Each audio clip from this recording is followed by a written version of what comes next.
Hello guys, welcome back to another live segment of Carnivore Muscle Ramblings. Myself, Jonathan. This is session number 76. We're going to be talking about all things carnivore bodybuilding, fat loss and muscle gain. Please put your questions in the chat with a Q. I'm going to put a Q in the chat so you guys know exactly how to do it. I've also limited the speed at which you guys can post stuff because sometimes it's just rambling and it makes it impossible for me to find the questions. But there we go. I'm here. Right. So Rick's here. So time to change the duck pour mortar. Brilliant. I was getting a great laugh from Shane Snake Oil Sterling's latest video. I don't watch them. They're a waste of time. They're not educational. I'm exhausted most of the time at the moment because I'm dieting, so I don't have energy to watch meaningless things that don't benefit me. I'm getting myself a rubber duck. Very good. Happy Easter. Nice to see you. Yeah, Monday. Yeah, Friday, Saturday, Sunday, Monday. Easter's a long festive period for one day, but I don't know the history of it, and I'm not really interested in finding out. Hi, Mike. Thank you for joining. Hello, Zbigniew. Of course, please do hit the like button. It'd be much appreciated. Hello, Aidan. Thank you for joining. Got Ben as well. Thank you for joining, Ben. So today is actually the first time I believe I'm streaming on my new camera. So it should come out good, hopefully. I don't know. The only thing about the camera is my camera is there and the screen is there. It has great autofocus. Incredible. So yeah, true to self, you can actually see me how I look like when I'm looking more like a 40-year-old man, apparently. This is going to be a very short night, guys. If you haven't got any questions, we'll wrap this up in like 5 minutes. I'll get them in quick. Meanwhile, I'm going to drink my very enjoyable Pepsi Max cherry, just to stress people out.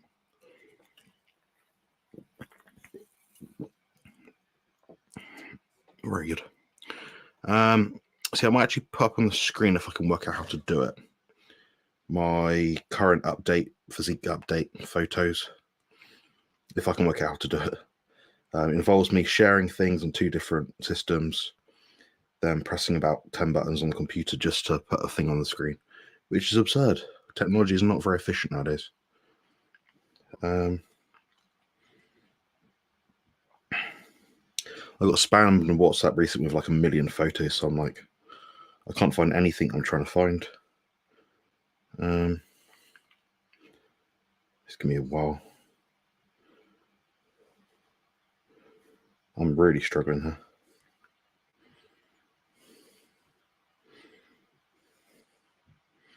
There we go. I've got to work out where on the screen I've put the thing.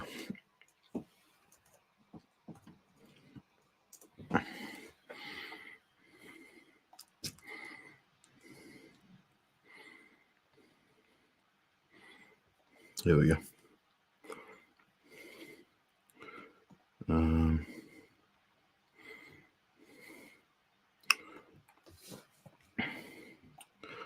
right, that should do the job. Present screen, share screen, window. That's not it.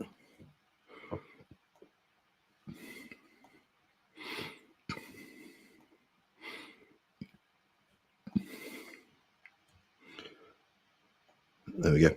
Okay, so this is my update from, I think, Friday. This is my lowest intake food day of the week.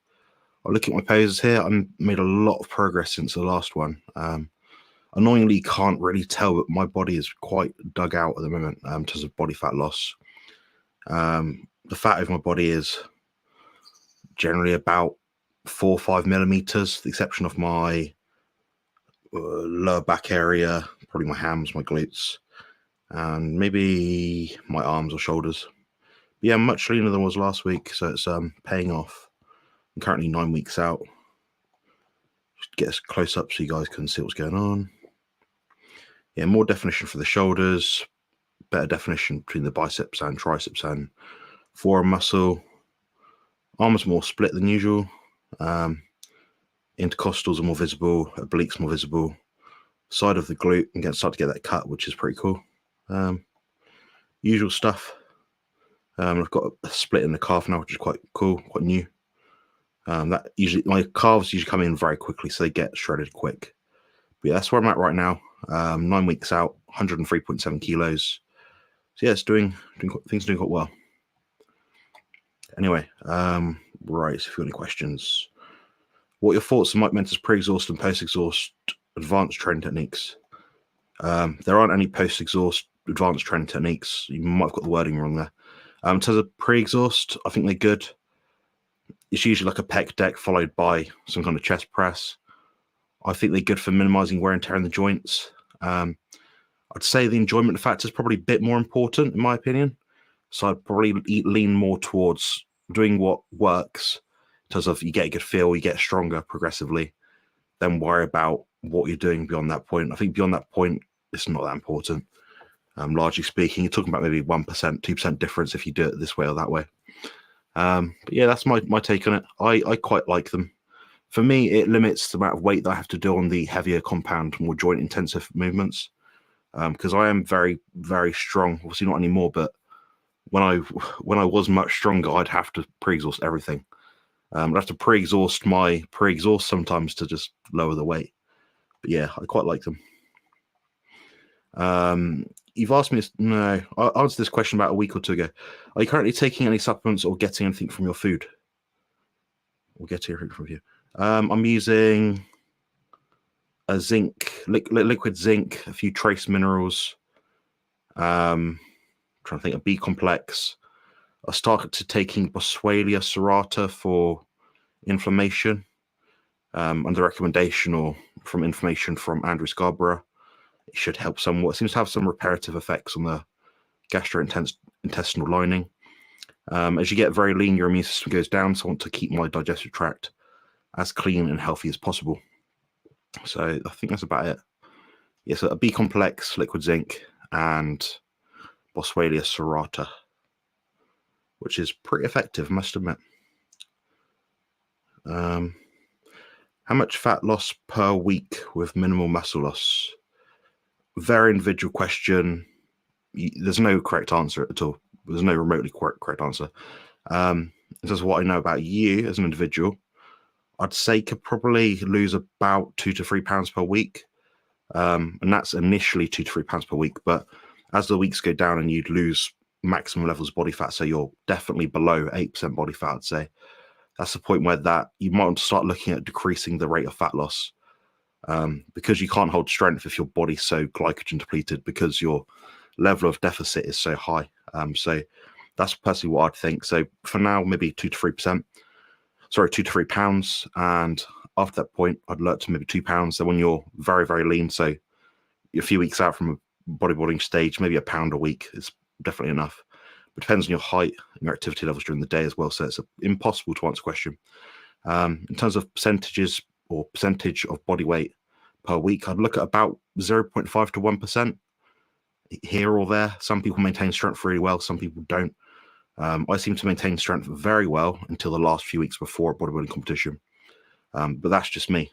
I mean, I do eventually lose strength at some point, but it comes more down to just the low body fat, the low body weight, which is what I found anyway, especially when you're running slightly lower glycogen levels beyond the point of training.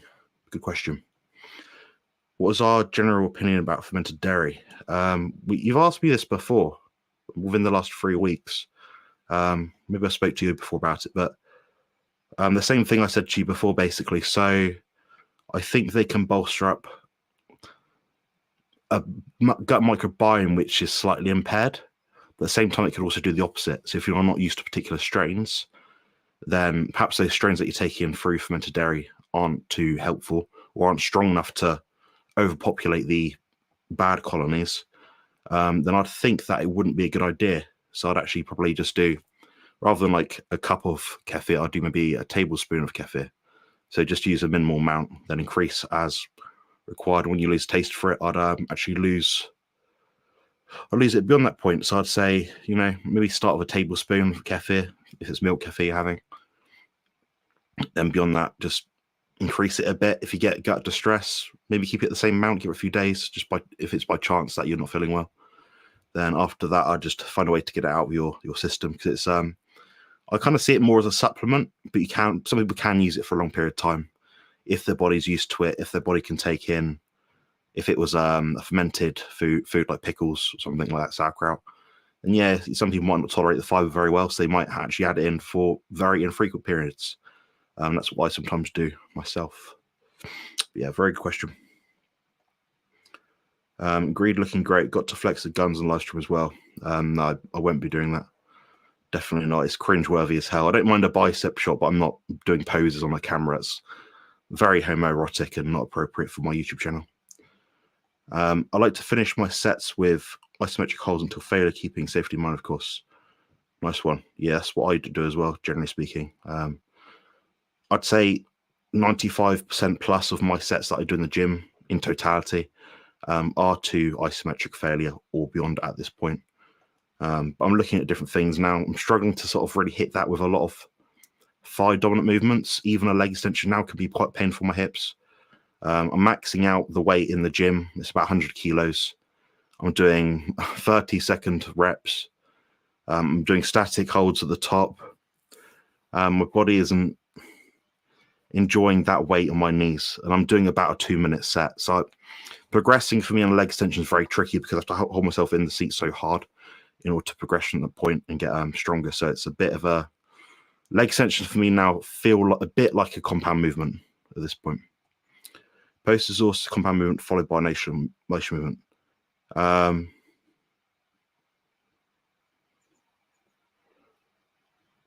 That's just normal training, I think. I didn't realize there's a word for it. Jonathan, you're looking great so far. I can see fatigue in your face, even though you're trying not to show it. I'm not trying not to show it. I am exhausted. My body is seriously suffering with fatigue and a lot of aches and pains.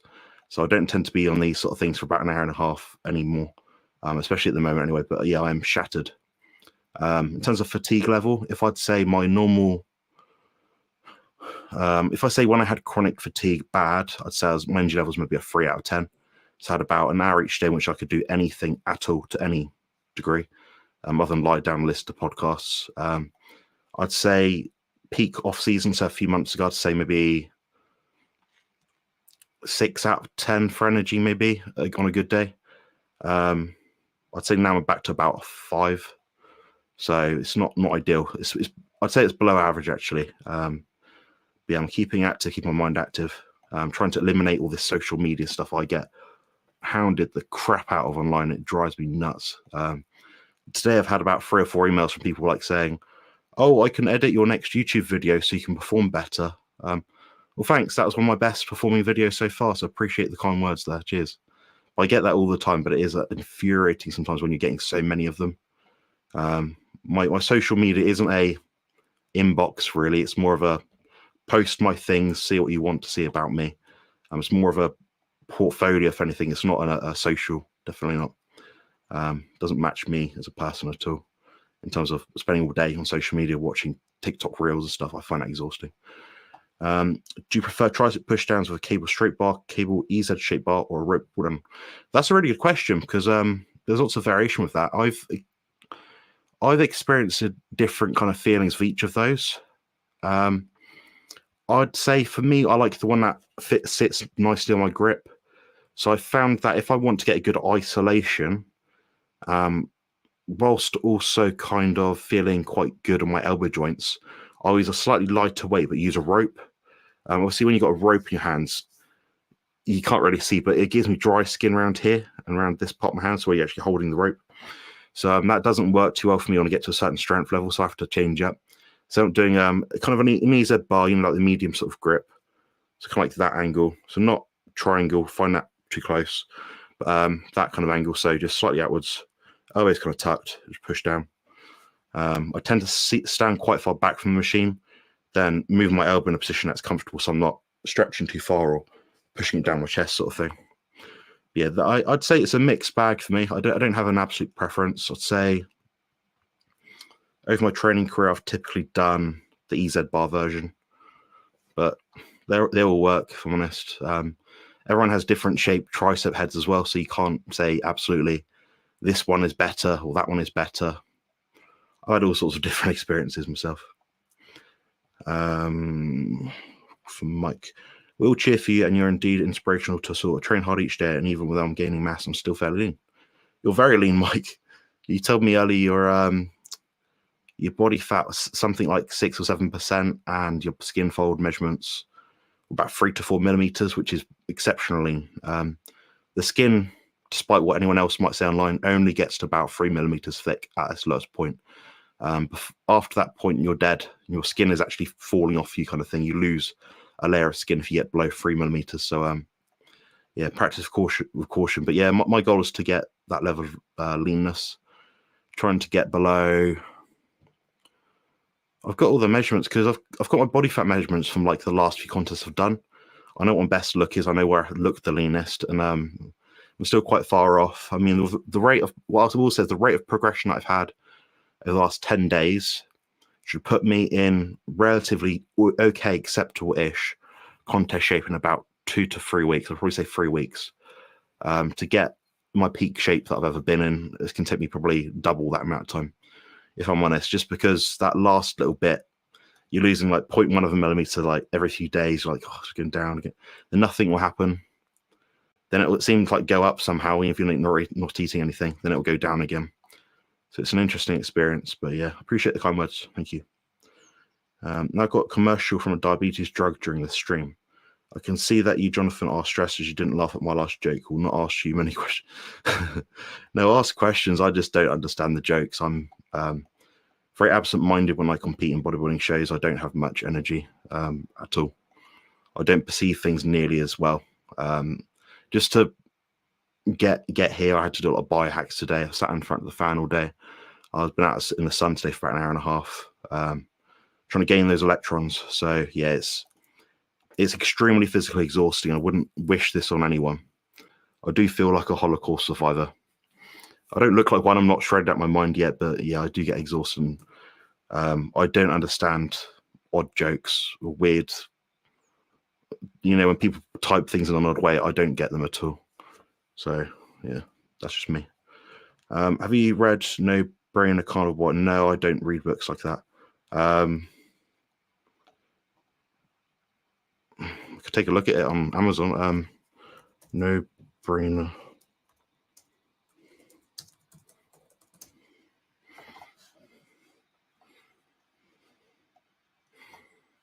Yeah, I tend to make content, not consume content for the most part when it comes to buying things in a carnivore space. All right.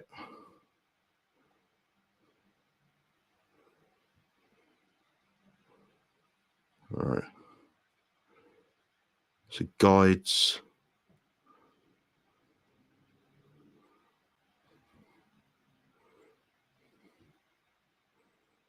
Yeah, the website is not very, not too pleasant to use. Not sure why, because they kept it really simple. It's just a bit blotchy. Okay, so if I wanted to buy it, I'll get it on Amazon, and 15 quid, or about 11 British pounds. Pages. So the book's about 3 times less pages than mine, and a very similar price to mine. I'm not going to buy this book, guys. Yeah, no chance. Could be very good, I don't know, but it's not for me. I don't purchase books and content unless it's like a biochemistry book. I've got like a bookshelf behind me, and I've got like a stack of books about high, different medicine books and biochemistry, biology, human anatomy, physiology, exercise science, and I feel like it's those don't fear fat sort of books, whatever they're called. They're the ones that I tend to look at. Hi, Jonathan. Great to see you. When is the show, and how can we support you? Great level of discipline. I'm sure you won't blow up after the show like I've competitive and starting to eat more. Oh, thank you. Appreciate it. Yeah, so my show is on the 2nd of June. The way you can support me is doing exactly what you're doing now. So paying whatever channel membership fee that you guys currently have.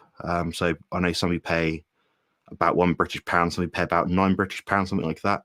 So if anyone can, subscribe to me and join me as a channel member, which is in a link below somewhere, just do that. And that's the best way to support me, I think. Other than that, I don't know, buy my ebooks. If I offer you information that can be bought in a consultation, perhaps that. But to be honest, this is for you guys. This for the channel members. So this is kind of your inside scoop, I guess. I don't expect anything miraculous out of people. But yeah, just keep attending the lives, ask good questions, and keep me mentally stimulated. So it takes my mind off how tired I can get sometimes. I'm getting very old. And yeah, when it comes to after the show, last time I competed Carnivore diet, I think it's 2021.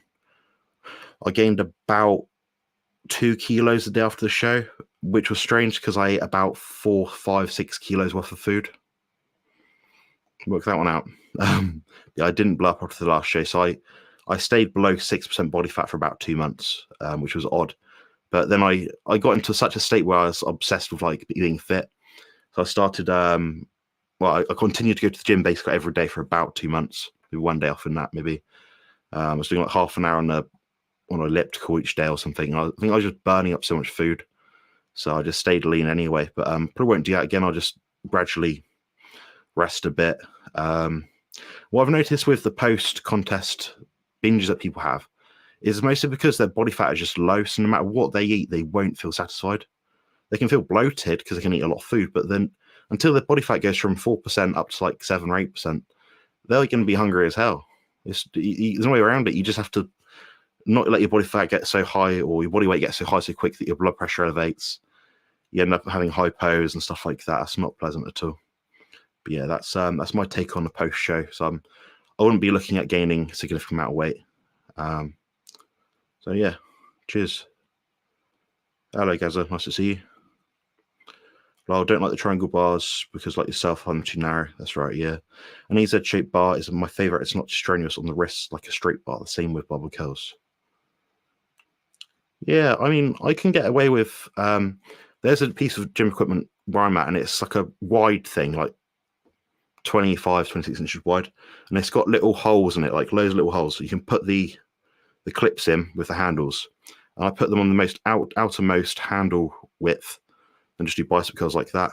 I quite like that one because that does give you a bit of an element of, you can move wrist if it hurts a bit. And I find there's almost a stabilization benefit. So almost gripping it works your forearms as well. So I quite like that one. So if your gym has that, it's a pretty handy piece of equipment. So yeah.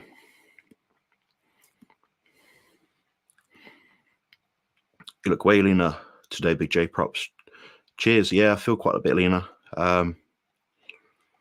I've got a bit of digestive upset at the moment, guys. Maybe TMI, but it's hard to track weight when your body weight's doing all sorts of things. But I'm using my digital body fat calipers, these things, twice a week, basically just to see the rate of fat loss I'm getting. Because if my abdominal skin fold goes from that to that within a week, like it goes down a significant amount, I've done my job. I've done my job for the week. Okay, the plan works. I don't need to change anything.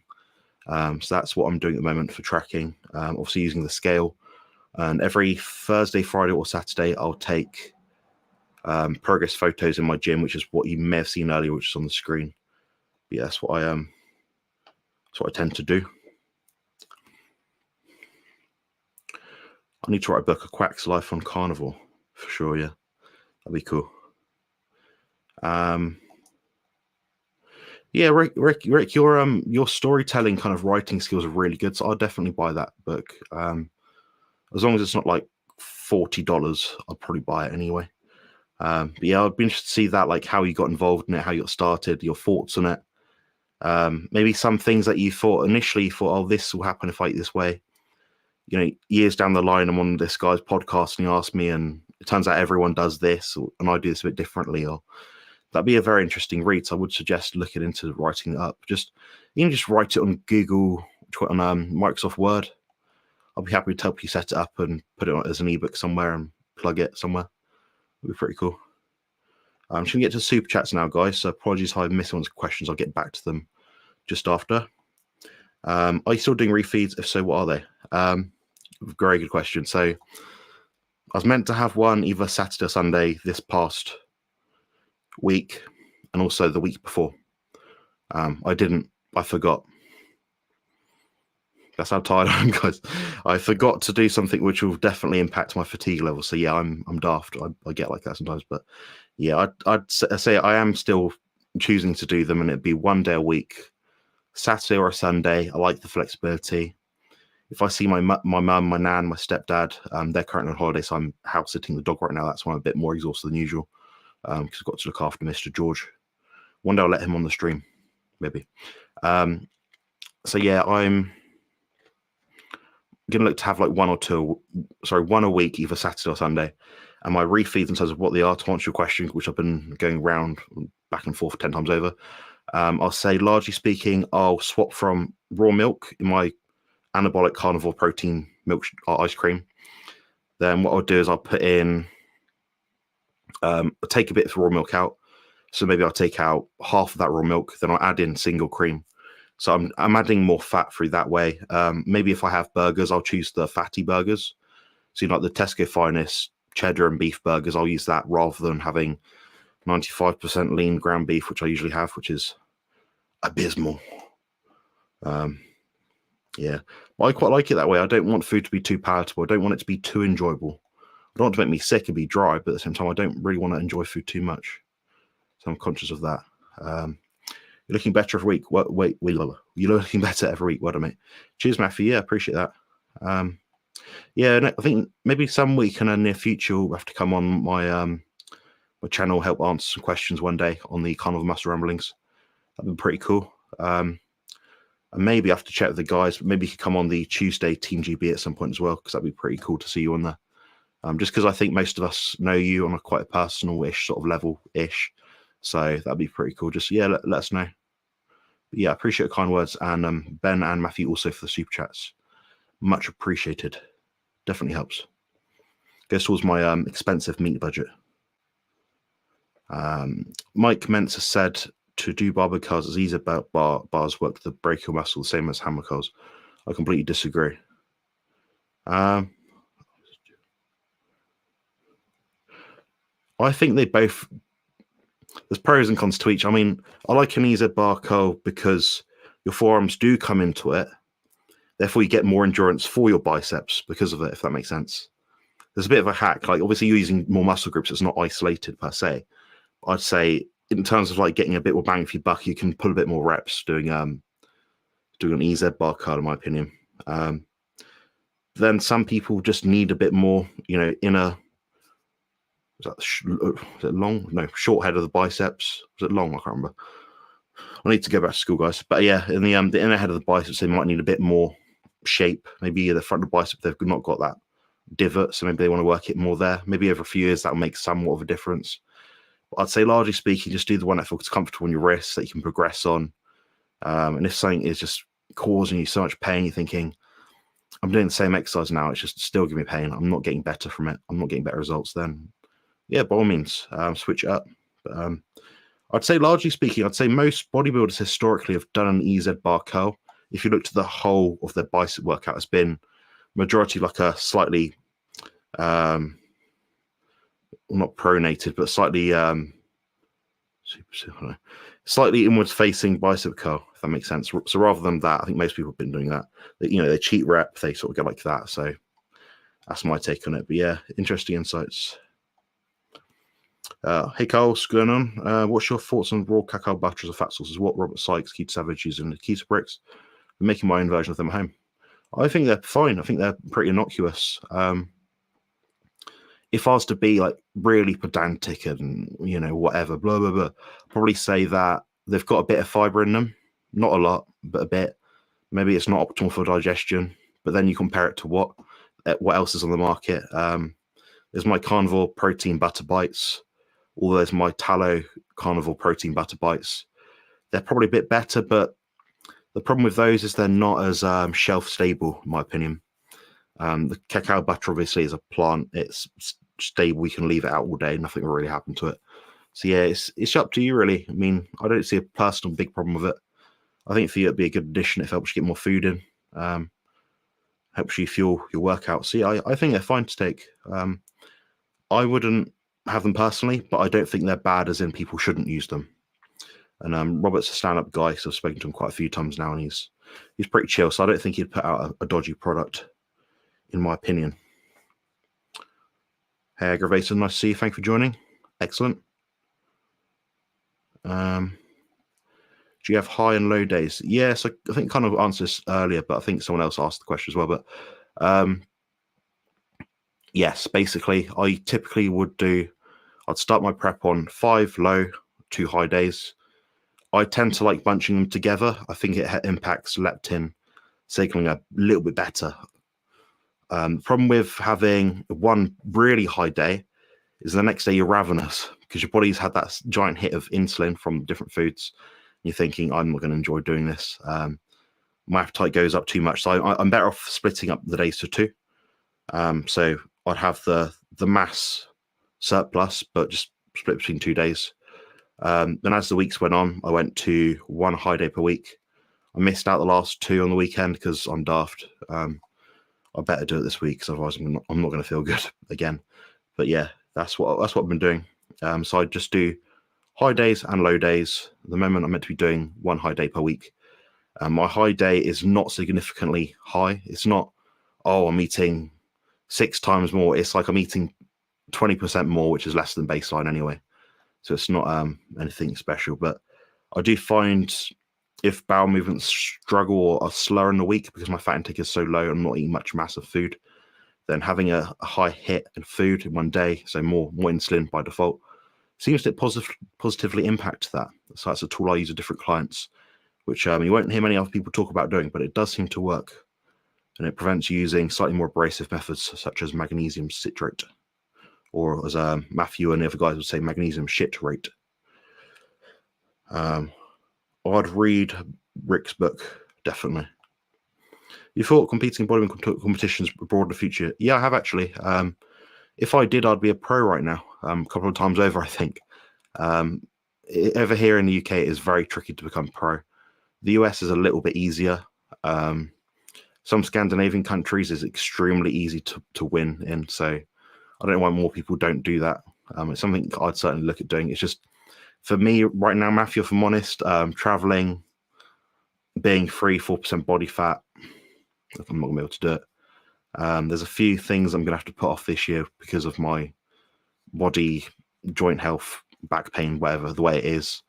I won't be able to do the trips. But yeah, if I was otherwise healthy, in terms of like my pain levels and ability to sit on a plane for more than an hour or 2 maybe, then yeah, I'd certainly look at some abroad in the future.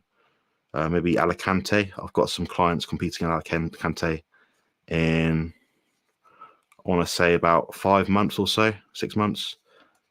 Made really good results already. So I think next week I'm going to do on this this podcast, I'll put them on the screen, some of my client transformations, because you'll be quite shocked what happens, guys, when you follow the same plan. When you do the same thing day in, day out, you get results so easy, and it doesn't almost make sense. It's like you're eating the same amount of food, but something just happens. There's certainly something to be said for being a bit robotic at times, and I've certainly experienced a benefit from that. If I write a book, Jonathan gets it for free, as well as all my Carnivore friends. Sometimes I feel like I live in a different dimension than most people. Appreciate it. Thank you. Yeah, I'd love to read it. Yeah, I like your writing style. I like the way you present things. So I'll definitely check that one out. Yeah, like I said, if you need help to advertise it, I'll do whatever I can. I'm not a good marketing guy. I'm not good at selling stuff. I just give good information, hope people buy it for the most part. If I wanted more clients, I'd be more vain, more out there, be posting pictures of myself half naked in the gym every day. It's not me, guys. I'm quite normal in that regard. I'm probably the most non-vain, least narcissistic bodybuilder out there. Definitely. Making food not too palatable is a good strategy, not only during the cut phase, but also in general for people trying to get rid of cravings, for sure. Yeah, it's the little habits people have though, which I find a bit tricky to kind of overcome. So I've obviously got here like a Pepsi Max. People might look at this and think, oh, you drink quite a few of these a day. Yeah, I do, maybe 2 or 3 sometimes. Generally, at the moment, I'm having about 2. I tend to buy a big bottle over the weekend, or a pack of 8, and I have them over the weekend maybe, or a few days after. But I only buy them like once a week because I know how many I can get through if I'm given too much. So I kind of treat it as a treat, if that makes sense. yeah, for me, Pepsi Max is a treat. It's something which I look forward to having. And I'm not convinced that it's going to ruin my fat loss efforts, but if it did, I would obviously change something.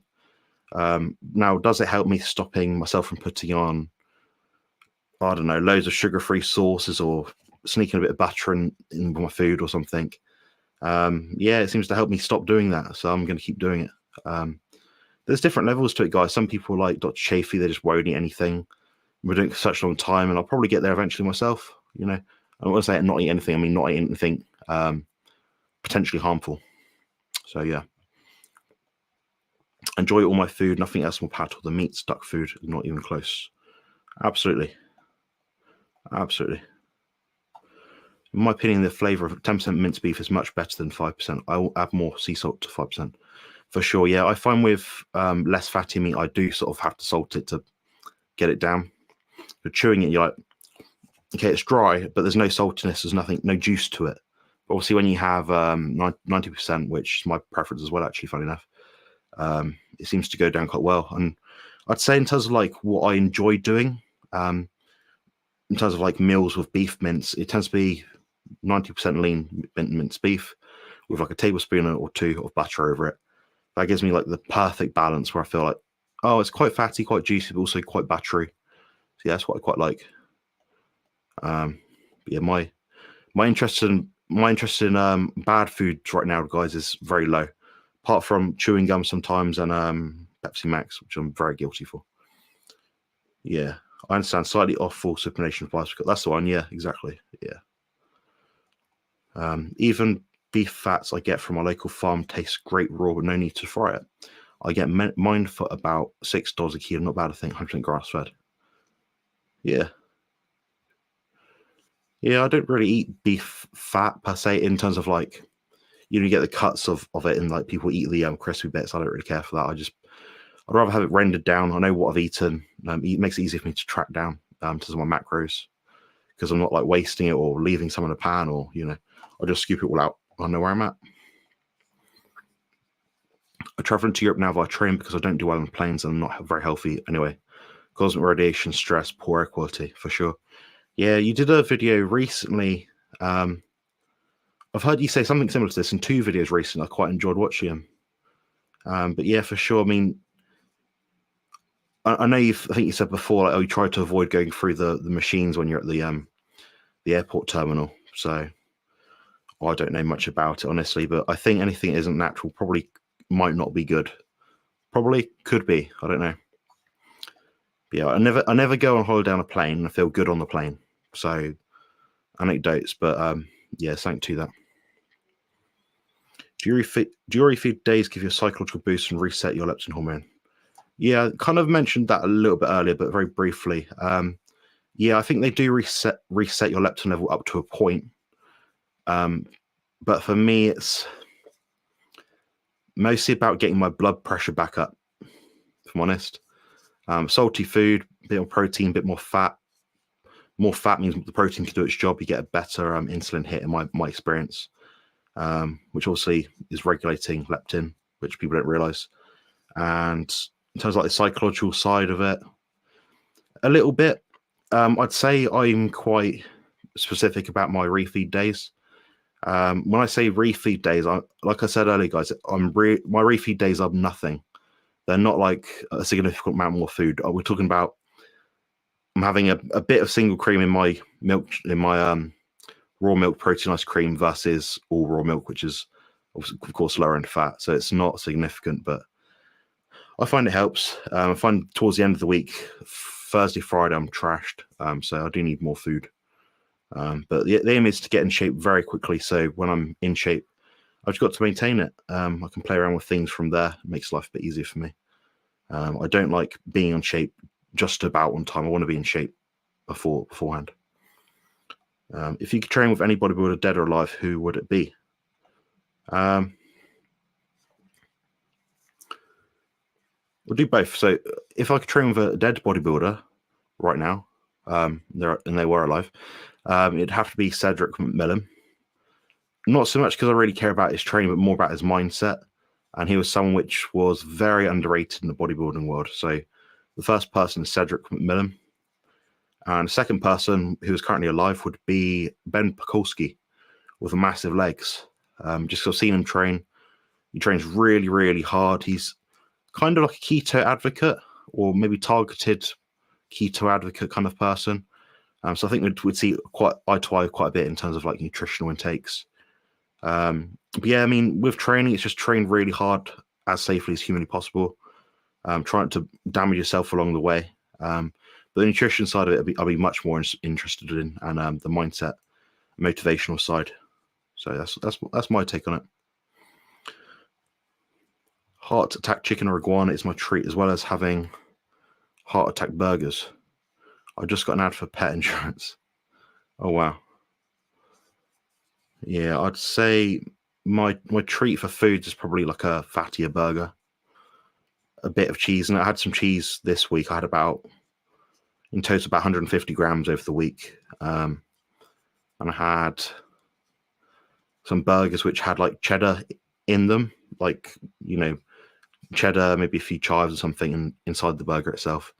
And that was very enjoyable. No, I had one of them, I think, maybe two, one or two. I can't remember how many this week, but one or two this week, and I really enjoyed them. But I didn't enjoy them so much that I was like, oh, I need to buy them like every day. It's more like, that was a nice treat. I enjoyed that. It's a bit of a novelty. Okay, move on now. Next thing. How am I going to get more ripped by the hour, basically? That's what I think about. What you guys might have noticed as well is if you follow me on Instagram, I tend to do like a picture of some meals that I'll just write lean full stop next to it. So it's kind of a form of imagery that I use when I'm going about my day with different things. If I'm doing something like a video, I'll think of strong, I think confident, you know, almost a bit like affirmations, but I don't necessarily say them. I think strong, strong, strong. Like when I'm at the gym, I just repeat like the same thing. So it gets that thought in my head. Imagery as well in terms of like the food I'm eating. I think lean. I think every time I'm eating this food, which is not the most pleasant, I'm thinking lean, get lean, get lean. You know, so it makes the whole process so much easier. Yeah, I'm massive on imagery. I use imagery from pretty much the moment I finish my last set in the gym. So I'm already thinking about the next workout in my head. By the time I've actually hit my workout, I've already imagined through it in like a flow chart sort of fashion in my head, once or twice before the session even starts. So that definitely helps with my strength levels. And what I tend to do is I look at my fitness tracker, my workout tracker, and just think, okay, I did this last week for 92 seconds with this much weight. Okay, maybe I can increase the weight a bit, but let's see if I can get 90 seconds anyway, even with more weight. So I do that pretty much every workout, and I enjoy it. And you can apply that same principle to anything in life. It's a really good method to help yourself achieve your goals. I'll choose to train with Mike Mentzer, Dorian Yates, and Natural Body with Paul Becker. Yeah, I think I would choose Mike Mentzer over Dorian Yates myself, just because Dorian has this, like, I don't know how to describe it. He's more of a shouter rather than a talker. Like, if I'm training and someone's shouting at me like, "Go on, Griff, go on," it annoys the hell out of me. I'm in the middle of my set now. I don't need to be told to go on. I just need someone to sort of, on the last rep, you think, yeah, just hold it a bit longer, you know, just to talk me through it. So I'm thinking, yeah, just hold this a bit longer, you know. That's my kind of preferred training partner if I was to choose anyone. I'm not sure who Paul Becker is. I recognize the name, and I should know who it is, but never mind. But yeah, if any of you guys are watching this live, write in the live chat who you'd like to train with, even just if it is an athlete, even if it's a sprinter, a powerlifter, bodybuilder, I don't know, a soccer, football player, rugby player. Let us know in the chat. It'd be interesting to see what guys inspire you or what guys kind of captivate your interest. Or girls, of course. Heart Attack Burger has 8 slices of white cheddar cheese, sometimes bacon, and always pork rind buns, and 4.5 pound patties. Wonder how many photons are in that. Probably enough to sustain you. That's my intelligent answer. I couldn't guess how many. Depends who you ask. I'll choose Valentina Machina. All right, this can be a Google, that one. I don't know famous people, guys, so always assume I'm ignorant. If you say something I don't know or someone I don't know, Just assume I don't know who it is.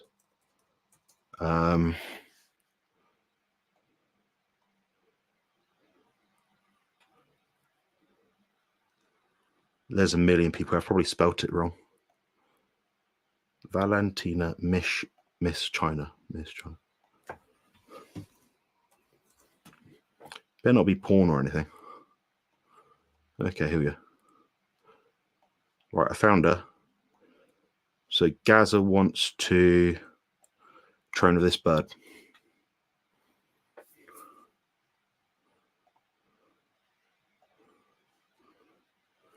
She's very ripped, must admit.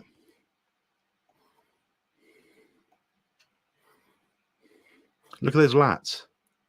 Not many guys I've seen actually have lats like that. It's quite incredible.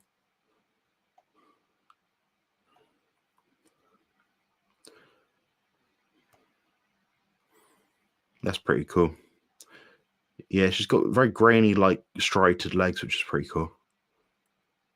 Yeah, probably quite interesting to train with. I wouldn't myself because women train much harder than men. I want to have an easy ride, I think so. Have you been to any of Arnold's sports festivals? Yeah, I've been to every bodybuilding exhibition in the UK since 2009 or 10. I didn't go to this one because for the last two years they're playing funny buggers. Arnold didn't turn up. Most people on the front poster didn't turn up. They weren't there at all. Paid a lot of money to get in, VIP tickets. I didn't get any perks for that really, other than being inside the expo to be swarmed by other people for 2 hours longer than everyone else. But that was literally it. I probably wouldn't go again. I've been to so many now. I used to go to the FitCon, there was a Birmingham NEC one, which is the Fit Expo, I think. I can't remember what it's called. And there's another one as well. But yeah, they went from bodybuilding to like fitness orientated. And it's like they're just trying to clutch at straws to get exhibitors there. And it kind of takes away from the bodybuilding side of it, which is what I'm interested in. Like before there was something to do with football. I'm like, there's no one here that cares about football at all. Everyone here is wearing a stringer. And everyone here is a bodybuilder. So they don't care about football. Or very like peculiar sports. Mike's brother Ray as well. Yeah, that'd be cool. Sprinter Alan Wells always showed a high work ethic. Impressed me. Toughness over talent. Yeah, I like sprinters. They're quite interesting people. And when I used to compete with other sprinters, it was they're very introverted people. They weren't extroverted at all. They're quite introspective as well. They cared a lot about their craft. They're always trying to get the one up on someone or have the edge. Very crafty people. I'll choose Jonathan, of course, the original Carnivore bodybuilder. Yeah, you'd be very sore, Rick, I think. Although you put me from my paces for anything which involves bending or lifting from my knees, I think. You'd be good at like the toe, the truck pull or something like that. Or deadlift, you beat me at the deadlift. Russian lady bodybuilder. Mike mentioned me. Oh yeah. Paul Becker, yeah, I know him now. Yeah, he was he wasn't actually a training partner of Dorian, but he trained with him a few times, every few months sort of thing. And yeah, he is quite a very good speaker. Like he's a good storyteller. Yeah, I look exactly like James Hollingshead. Yeah, apparently. I'm probably more like him than any other bodybuilder. Everyone says that. Never do CrossFit with them. They recover in seconds and want to go again. It's rough. Yeah. Yeah, women have really good fitness capacities, guys. I'm like, I'm just going to do a drop set. I'm going to do a drop set into a superset. I'm like, I can't make it through one set of the superset. High compliment. The shed is lean and green like Dorian. Yeah, yeah. I've been Caucasian dry before. I've been grainy before. Back in 2000, when I won the junior Mr. Wales, I was in unreal condition. Like I don't think I had much more than a couple of pounds of my whole body is fat. Back in the day, I used to like Frankie Colombo the Bat, mainly because he developed a powerful physique and we're about the same height. That's cool. Yeah, I could probably see that. Yeah, obviously my guys I picked, I'm biased because I'm tall, so I picked the tall guys, who's at Cedric and who was it? Whoever it was, I can't remember. Yeah, Frankie was an animal, absolutely. I have plenty of experience pushing and pulling trucks and lifting engine blocks. Yeah, I think if I tried hard and I was really conservative and did the right movements, I probably could do a 40-kilo deadlift, including the bar. So that's my strength right now. So anything more than that would put me in bed for about 3 or 4 days. It's hard to spot top sprinters that are thin and fat on the inside. That is why I like to do sessions of lifting and sprinting. It works well for me. I'm making progress on both. Yes. Yes, definitely Jonathan and Jerome too. Yeah, Jerome's still talking about coming to visit me at some point. We're training together for more than once because it's a long way. It's like 5,000 miles, but I'll be up for that. I think we'd ruin each other. I think I don't think it'd even be egotistical about who lifts more. It's just about who can bury each other more in the gym and make each other really sore and feel sick. Right now, he'd be winning. I'd feel sick immediately. I think I did a drop set or a rest pause set recently, and I was trash for about 7 or 8 minutes. Lee brother, amazing short guy, looked great in older age too. Yeah, he does still look great. Like his legs are like defined, like ripped. You don't see that very often. How about Vince Dronda, elegant physique and proper human diet, and he was a carboholic. He idolized carbs, so he obviously did steak and eggs during the week, and on the weekend he just went nuts basically. I think he realized how much benefit he'd get from doing the first bit, but didn't realize how detrimental the second bit was. But yeah, he had quite a good physique. He wouldn't do well now in any mid-tier bodybuilding competition. Obviously, it's like different areas, different drugs and stuff. But yeah, he wouldn't do very well. He's quite small. And the podcast Heavy Duty Conversation is awesome. Jerome was on the podcast month ago. Yeah, I saw that one. Yep.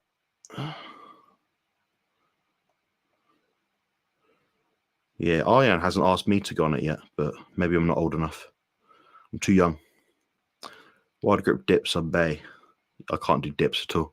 Dips are the worst thing for my elbows and shoulders. My brother loves them. He's like, oh, why can't you do more? I'm like, because my arms aren't 4 inches shorter than yours.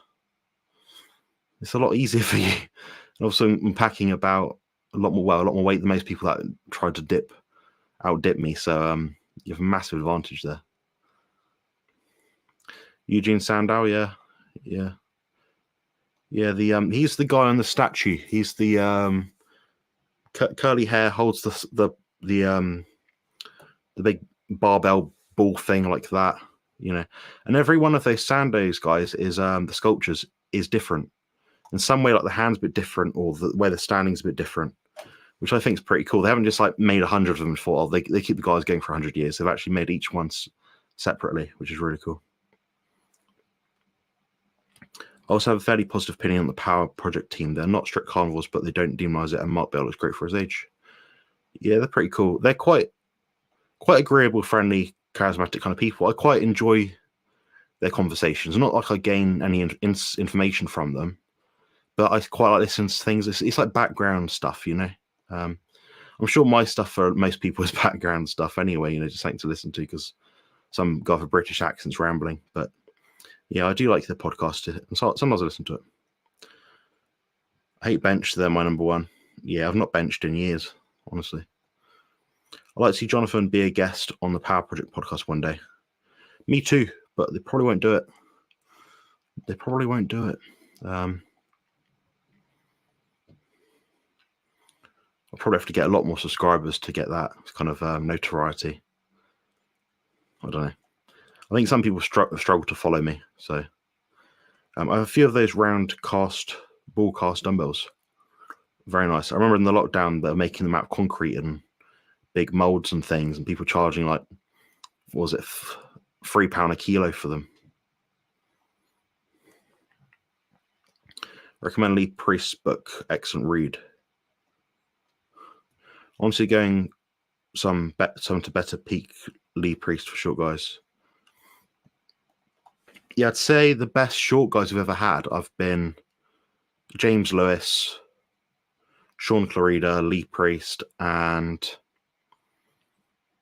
I can't remember his name. He's a black gentleman from like the mid to late 2000s, but he's like the first 212 Olympia champion, something like that, or one of them. He won that a couple of times. I think he's a British guy. Have you seen any of Mr. America Hart's YouTube? No, not for me, I don't think. They might. Mark Bell likes keto. Maybe. Yeah, maybe.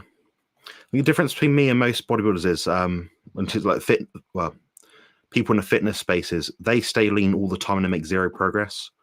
I get bigger and more muscular, but I'm only in shape for part of the time because there's no benefit to me being below 10% body fat. I feel worse. So I'm not a marketable physique because I spend most of my time in a podgier, fatter sort of phase. So yeah, I'm probably not very marketable. I think his content's good, but his rep cadence on exercise is too quick. Yeah, I wouldn't know. I'm burnt out for YouTube channels now, books, things to look at, things to read. I've got nothing left to do. Nothing more I can do with my time or energy right now. I've seen Jonathan on Judy Joe's podcast. She wouldn't have me on. No, I've asked. No, I haven't asked actually. I had not a fight or conflict of it, but I had a bit of a disagreement. But it was quickly resolved. Basically, she was saying about, oh, I know this woman and she wants to go to the gym, but I can't understand why she doesn't want to go to the gym, because she doesn't want to get really big, bulky bodybuilder muscles. And I sort of said, she won't. Most muscular women in the gym that I ever meet have been training for like 5 to 10 years plus. That it doesn't just happen. Yeah, you do get people that are very responsive to training, but you often don't. Usually don't. It's I don't think she's trying to discredit bodybuilders or men or female bodybuilders, but she's kind of saying it from a somewhat ignorant standpoint, as if to say it's easy. I don't think she meant that, but that's how it would have read. But if anyone else read it, so yeah, I don't know if I'd go on her podcast, but I'd be interested too. I'd quite enjoy it. But the thing is, I get a lot of abuse every time I go on someone else's podcast, like on Kent Carnivore, Lee Copps' channel. Some of those comments, guys, are brutal. I know what most of us think about Mr. Tricep, but I would not mind to train with him one day. He does care about the form and how to activate muscle well, as opposed to Sam Sulek. Yeah, you'd have to bring earmuffs, but I think it could be okay. Yeah, maybe.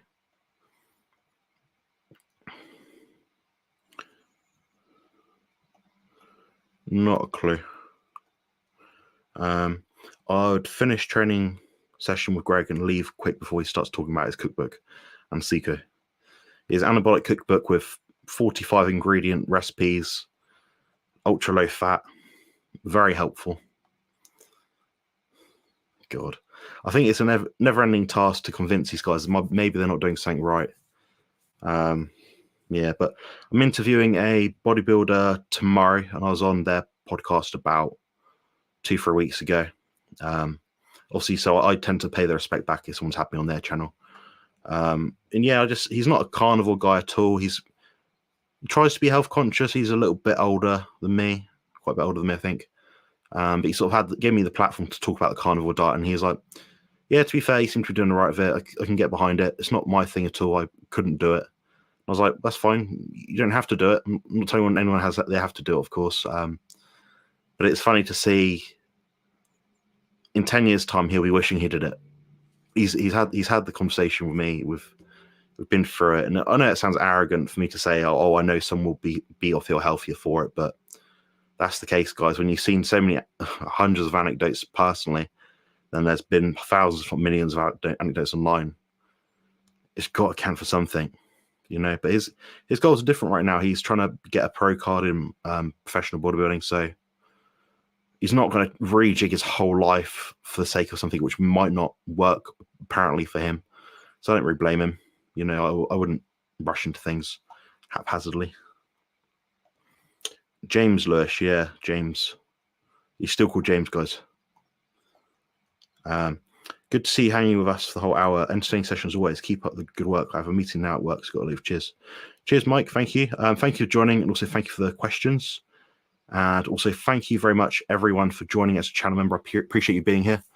I've currently got something like 50 channel members. We've got 26 people live, which is absolutely brilliant. So I know most of you guys work in the evenings and you just catch up when you can during the week, or if you're traveling back or to work, you tend to listen then as well. But yeah, I appreciate you being here. The Carnivore Team GB will be tomorrow at 7 p.m. and we'll be doing a talk about autoimmunity. So I'll leave a lot of the floor to perhaps Richard if he's there, and definitely Phil Escott as well. But I'll be on the panel, I know, just pressing buttons and trying not to sound too stupid. But yeah, appreciate you being here, guys, and your memberships. I don't blame you for not reading many books and watching lots of YouTube channels. Modern day information over it. Yeah, a lot of it's just regurgitated, guys. I'd say about 20% of what I say is new, or is in something I found out which other people might not know about. But 80% is regurgitated, but I've then found myself to be true.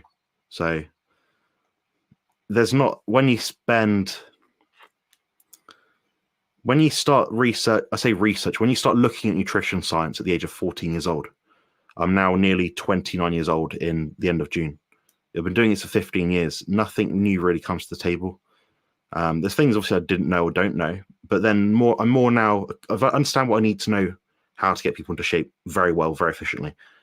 I'm at the point now where I'm like expanding a bit. It's like, oh, how do I get people well, but even healthier? And a bit more. And eventually my understanding will be so broad, I've got a greater level of insights that can help more people. But yeah, it's refining down my time to work out what information is worth looking at. And I get sent 5 to 10 articles or emails each day saying, you checked out this reel, the story, this video clip, this, I don't know what's called short, this article. I'm like, I've been sent it a few times today, so I kind of had to read it. But, you know, anything I want to know, I usually just try to find out myself, or I'll buy a book on it. I'm quite careful for the sources I take in. Also, this morning at 6 o'clock in the morning, I interviewed Bart Kay. We did a very interesting discussion on the state of nutrition science, why we are carnivores, and also kind of, well, he did it obviously, but I asked questions, but he debunked the one of the colorectal cancer and meat studies. So very interesting, definitely worth a watch. That'll be out to you guys, the members, within 1 to 2 weeks, hopefully sooner. But yeah, look out for that one. Very informative. Watch YouTube while working. That's what I'm doing now. Excellent. All right, cheers, guys. Thank you all for joining. Thank you for questions. And thank you very much to Ben, just one Ben, and Matthew for the super chat. Much appreciated.